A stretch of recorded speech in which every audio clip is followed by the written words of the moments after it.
Tonton video ini sampai selesai agar Anda tidak gagal paham.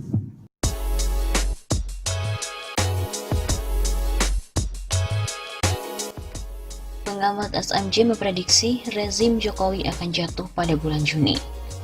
Pengamat ekonomi dan politik Sabang Merauke Circle, Syahganda Nainggolan, memperkirakan rezim pemerintahan Presiden Joko Widodo akan jatuh 6 bulan lagi. Hal ini disampaikannya dalam acara yang bertema "Benarkah Rakyat Kecewa dengan Jokowi?" yang diunggah videonya ke kanal YouTube Realita TV. Syahganda juga mengaku telah membaca berbagai kajian dan menyimpulkan rezim Jokowi jatuh dalam 6 bulan.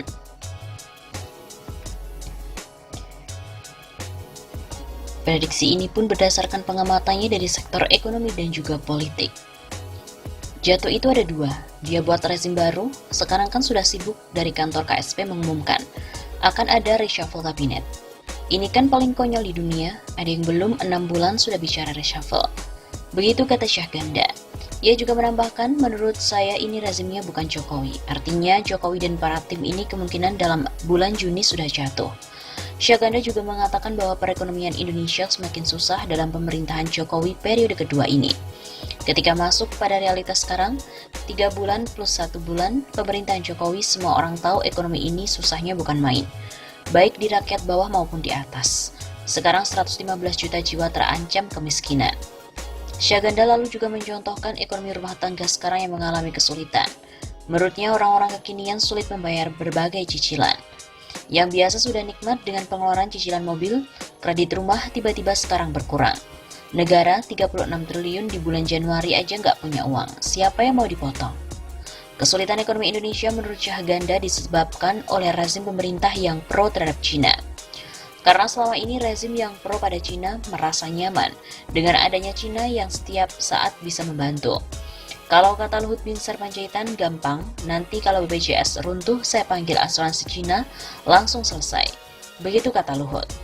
Ia juga menambahkan ini rezim ketika kena kasus coronavirus, di mana Cina itu hancur ekonominya sekarang, rezim ini nggak punya penolong lagi. Berbagai barang yang didatangkan dari Cina ke Indonesia menjadi alasan Syahganda untuk menguatkan argumennya. Ia berpendapat angka impor dari Cina yang tinggi akan berpengaruh pada Indonesia ketika Tiongkok tidak berdaya. Kita impor 45 miliar dolar dari Cina per tahun, 24 miliar dolar ekspor. Ini mempengaruhi semua barang-barang sekarang, orang sudah senang handphone. Semua handphone dari sana, spare part mobil, ini nanti kena 3 bulan lagi. Begitu katanya. Cita-cita Jokowi yang selama ini aneh-aneh pindahin ibu kota, mau ini itu terjebak pada fakta di mana dia tidak bisa mendanai rezimnya. Dan itu menurut saya 3 atau 6 bulan lagi terasa. Nggak tahu jatuh atau enggak, tapi saya berdoa jatuh. Begitu imbuhnya.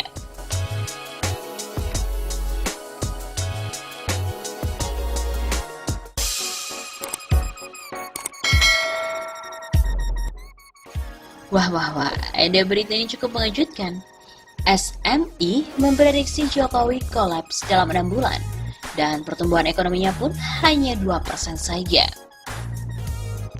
SMI adalah Sabang Merauke Institute. Direkturnya adalah Syahganda Nainggolan. Memprediksi rezim Jokowi bakal kolaps dalam 6 bulan ke depan. Tak hanya itu, dia juga memprediksi pertumbuhan ekonomi Indonesia hanya akan merosot tajam ke angka 2%. Hal itu pun ditengarai akibat mega korupsi yang tengah merajalela di negeri ini. Salah satunya adalah kasus PT Asuransi Jiwasraya, PT Asabri, dan sejumlah perusahaan yang berada di bawah BUMN lainnya. Pertumbuhan ekonomi juga dipengaruhi oleh adanya virus corona atau COVID-19 yang secara otomatis mempengaruhi hubungan dagang antara Indonesia dan juga Cina. Syahganda pun juga menduga mega korupsi Jiwasraya merupakan permainan para penguasa. Direktur PT Hanson International, Beni Cokro Saputro, tak hanya bermain di Jiwasraya, tapi juga di beberapa perusahaan asuransi plat merah lainnya. Beni ini bermain, mengendalikan baik asuransi Jiwasraya, Asabri, dan lain-lain. Itu menggurita kemana-mana. Itu permainan kekuasaan. Ujar Syahganda dalam sebuah diskusi di Jakarta Selatan pada hari Kamis 5 Maret. Mega korupsi yang terjadi di era Presiden Jokowi merupakan kasus dengan kerugian terbesar sepanjang sejarah Republik Indonesia. Saat B.J. Habibie memimpin Republik Indonesia, kerugian negara akibat kasus Bank Bali hanya 400 miliar rupiah, dan itu sudah heboh seluruh negeri.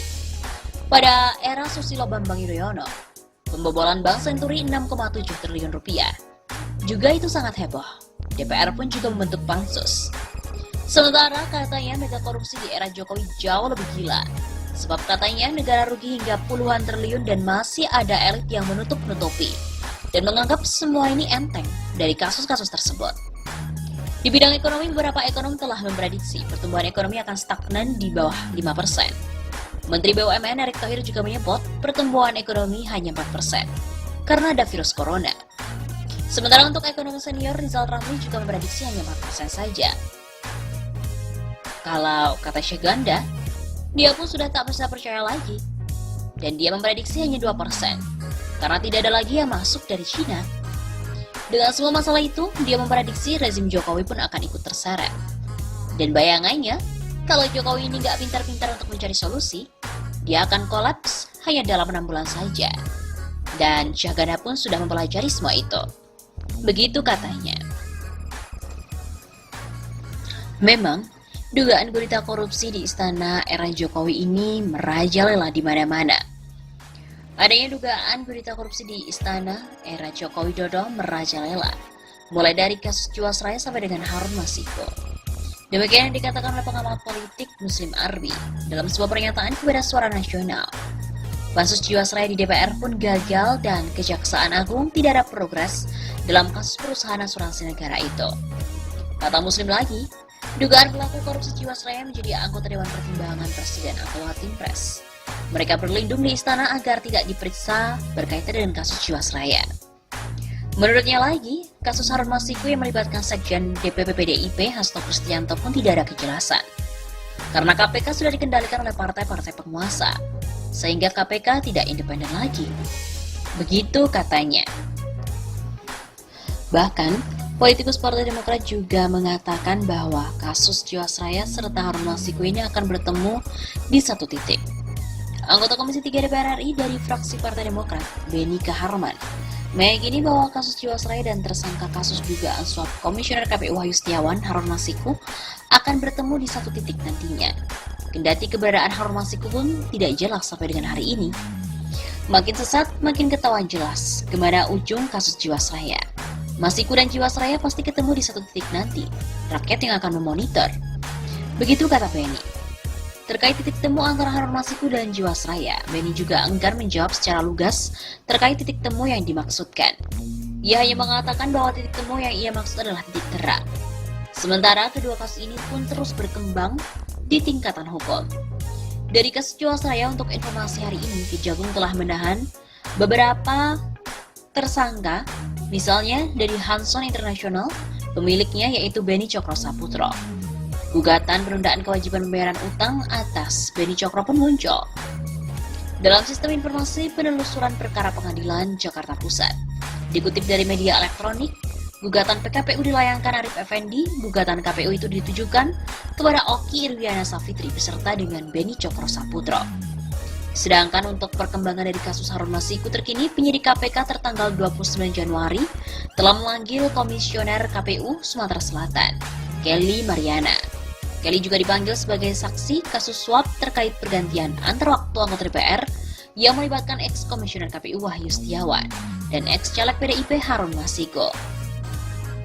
Namun diketahui bahwa Harun yang menjadi tersangka dalam kasus ini merupakan ex-caleg DPR dari daerah pemilihan Sumatera Selatan 1 belum juga ditemukan.